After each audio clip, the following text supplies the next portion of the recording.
It's good to be almost out the other side. COVID or the election? Both. Last update before polling day, and I bet you want to ask me who I'm going to vote for. Well, not going to happen. Everyone's situation is different and different parties will benefit different people.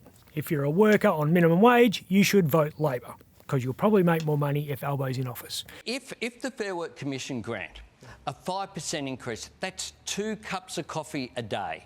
If you're the chief executive of a publicly listed company, I'd say you should probably vote Liberal. Never have, never will have a mining or a carbon tax. If you think we need to act on climate change right now and who gives a shit about the economy, then vote Greens. Tackle the climate crisis by stopping opening new coal and gas mines. And if you're a complete moron... Yeah, that's my kind of party.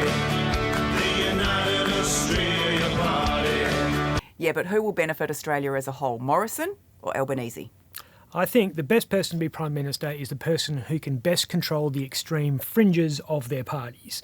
The two most dangerous things for Australia, economically and socially, are the far right wing of the Liberal Party and the far left wing of the Labor Party. If either of those factions are allowed to dominate, then we have a big problem. This country's stuck. Unbelievable. Unbelievable. The far left of the ALP would nationalise banks and have us all living on kibbutzes, and they'd tear up the economic policies that have allowed us to get fat, dumb and happy over the past 100 years. And the far right of the Liberal Party would tear up every safeguard that we've installed over the decades, let the market dictate everything and have us all living like we're in the Republic of Gilead. Good morning, girls. Good morning, We want the sensible centre to prevail in both major parties. It's the best country in the world, Mate, it's the best country in the world, mate. Best country in the world. Wouldn't live anywhere else. Okay, but who do you reckon is best placed to control their fringe MPs? I'm trying to get this out of me. Morrison became Prime Minister against the wishes of the Liberal right. They wanted Dutton. He's had to keep the far right of his party in check ever since he walked into the lodge, which is a tough thing to do. Just ask Malcolm Turnbull. Above all, I wish the new Prime Minister-elect the very best. ScoMo's pretty far right himself. True, but the spectrum goes way past where he is. Don't worry about debating which sports trans kids should play. There are elements in the Liberal Party who don't want to acknowledge that trans kids exist. Scotty from marketing clearly has his own views there, but he is ever the pragmatist and knows Middle Australia is probably a little more socially progressive than he is on that point. That's what she said. Or he said. If Morrison wins a second unwinnable election, I have always believed in miracles. he will be in an even more assertive position to keep a lid on the maniacs to his right. Middle Australia needs to ask itself whether Prime Minister Anthony Albanese will be as effective at keeping a lid on the far left of his party. If he becomes PM, he won't have clinched the unwinnable. He'll have won the unlosable.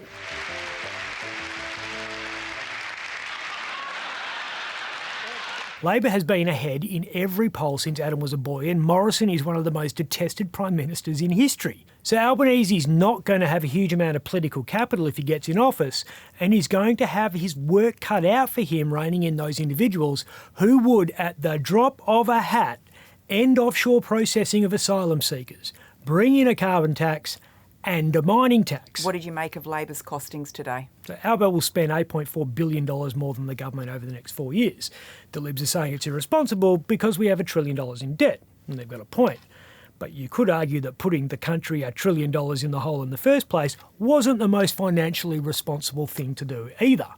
The economy is the most important thing to get right, but it's not the only thing, despite what Morrison is making out. And one of the reasons WA was able to achieve that surplus was the GST deal, that we're able to ensure that WA got their fair share of the GST. He's hammering the economic stewardship issue, but here's the thing. International markets decide economic outcomes. Politicians just hang on for the ride. The best they can do is take some of the sharper edges off the financial cycles.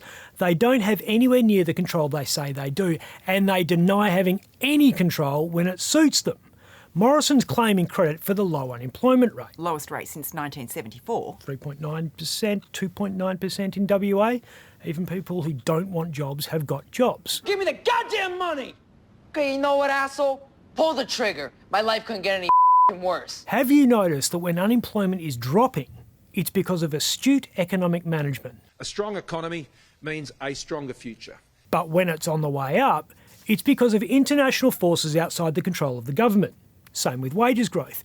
Stagnant wages are caused by subdued trading conditions caused by the pandemic.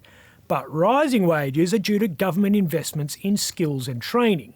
A fall in the cost of living is because the government has managed supply and demand, but a rise in inflation, that's because Russia invaded Ukraine. We didn't want them to get hit down by the rising costs of living caused by the war in Europe. Yep, they're completely full of it. To an extent.